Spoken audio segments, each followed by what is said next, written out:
No person on Earth will be left untouched by the far-reaching hand of climate change, but some will feel its grip more than others. Millions of people live their lives directly within natural ecosystems, relying on them for shelter and food, and then there are the rest of us, the ones who are more physically distant from these wild natural places, but whose actions have a profound effect on them. No matter who we are or where we come from, we are all a part of this equation, joined within a complex and interconnected natural system. And the ripple effects of the damage that humans have done to this system are being felt with increasing intensity everywhere. Herders and farmers in sub-Saharan Africa are facing intensifying droughts and floods as a result of climate change and the clearing of forests. India is seeing increased heat, floods, and sandstorms. And of course, the negative impacts don't stop with people. The ring-tailed lemur, on the brink of extinction from habitat loss, is one of just countless other stories of accelerating biodiversity loss being observed all over our planet. As our landscapes deal with this rapid change, as we lose habitat and ecosystem diversity, we lose the wildlife and the communities dependent on natural systems.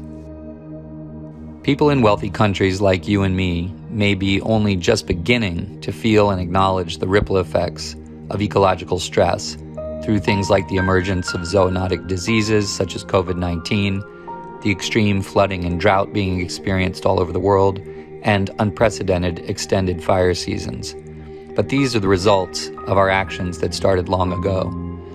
If you ask any economically vulnerable person, they will tell you that the impacts of climate change to their livelihood go back far beyond the awareness of most others, and the fear that they hold for the future is palpable. The decisions you and I make today affect people that we will never meet in places that we may never go.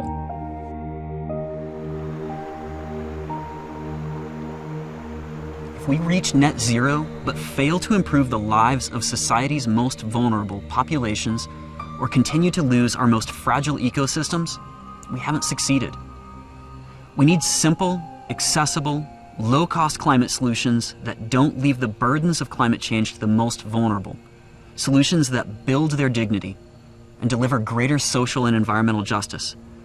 As we take this opportunity to direct the significant focus of our planet's leading minds, I'm talking to you, climate scientists, economists, business leaders, policymakers, investors, and the stewards of our natural resources.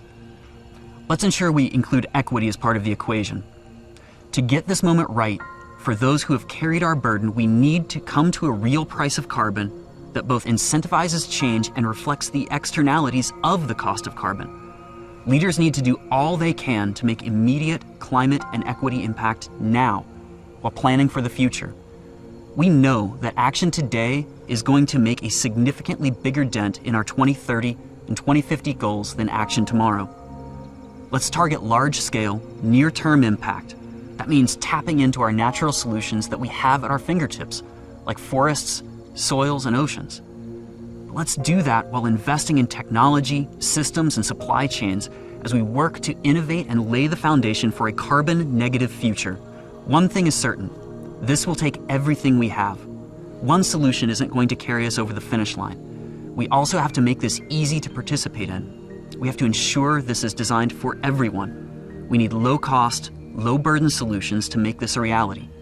Solutions that a small business, a cash-strapped single parent, or a multinational company can adopt.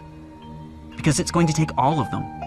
And for rural communities, how can they participate in a way that drives not only climate benefits, but economic benefit to their families? The challenge before us requires bold action from our most innovative minds and compassionate hearts. And unfortunately, there are no silver bullets. Instead, it will take real work and every effort to bend the arc of climate change over the next 30 years, starting today.